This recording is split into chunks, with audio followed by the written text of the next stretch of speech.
Kitengela na mwili wa mwanamke wa umri wa makamu umepatikana kando ya barabara ya Temple mjini Kitengela, kaunti ya Kajiado. Hiki ni kipindi ambacho visa vya uhalifu vimeongezeka mjini humo. Mwili huo ulipatikana ukiwa na majeraha kichwani, huku polisi wakikisia kwamba huenda aliuawa kwingine na kutupwa katika maeneo hayo karibu na shamba lililo kichakani. Wakazi wa eneo hili wamekemea kisa hicho, wakisema usalama umedorora sana na uvamizi wa kimabavu kuongezeka kila uchao.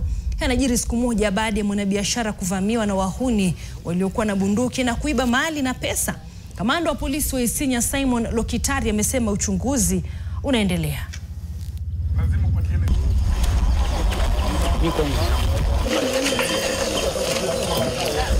It's very unfortunate and very sad kuona ya kwamba mambo ya insecurity levels imefika hii area kiwango hiki, na tungependa sana kuhimiza kwanza sana vitengo vya security ya kwamba sana wakati huu wa msimu wa Christmas tukielekea mwisho wa mwaka mambo kama haya yanazidi. Kwa hivyo tunangeomba ya kwamba wakaze watilie mkazo sana mambo ya security. Na vile tunaona kuna bush around this place.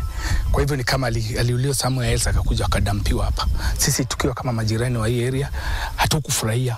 Hasa tutachukua hatua kwa mwenye hii shamba make sure amefanya bush clearing ili tuweze kuona siku nyingine mwili itakuja kutupwa kwa hii shamba.